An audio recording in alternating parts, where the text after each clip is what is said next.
ए बाईलो कुठे चाललंय आपण आज? श्री छत्रपती शिवाजी महाराज की. तर नमस्कार, आज आपण आलो आहोत एका अफलातून ठिकाणी, सह्याद्रीच्या हृदयात वसलेला वासोटा किल्ला.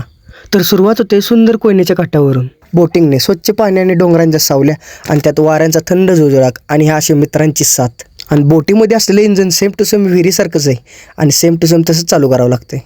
आणि इंजनाच्या आवाजावर धरलेला ह्यो ताल आणि बोटिंगमधून जाताना कोयनेच्या थंड पाण्यात बिस्किट बुडवून खाल्लेला तो क्षण खूप सुंदर होता.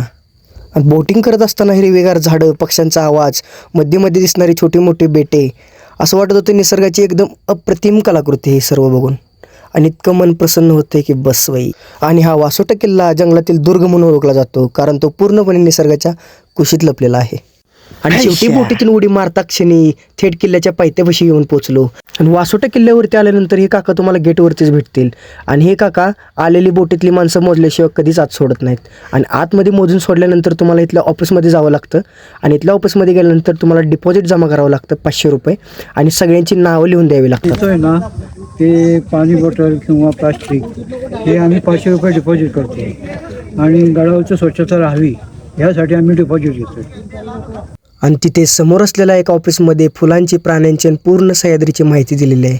वासोटा किल्ल्यावरती जळूंचं प्रमाण भरपूर जास्त प्रमाणात आहे, त्यामुळे प्रॉपर ट्रेकिंग किटशिवाय कोणीही गडावरती जाऊ नका. आणि वासोटा किल्ला हा फक्त ट्रेक नाही तर एक अनुभव आहे. निसर्ग, अध्यात्म आणि साहस यांचं अनोखं मिश्रण. किल्ल्याच्या दिशेने जात असताना अचानक आपल्याला दिसते एक पवित्र असं ठिकाण, हनुमान मंदिर आणि गणपती मंदिर. अगदी साधं पण खूप शक्तिशाली. लोकांचं म्हणणं असं आहे की तिथे मागितलेली कोणतीही इच्छा कधीच अपूर्ण राहत नाही.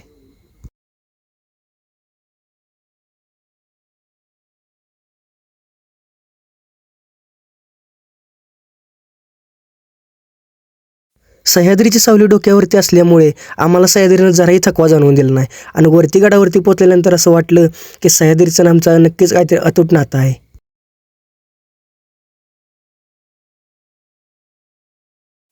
खाली पसरलेलं धरणाचं पाणी, दूरवरचे डोंगर आणि उभं राहून दिसणारा निसर्गाचा नजारा, खरंच सह्याद्रीची ओळख इथेच मिळते आपल्याला. तर हा अनुभव घ्यायला तुम्हाला एकदा तरी वासोटा किल्ल्यावरती जावं लागते. आणि व्हिडिओ आवडल्यास लाईक आणि फॉलो करून तर जावंच लागते, कारण हे दोन्हीसुद्धा फुकटच आहे.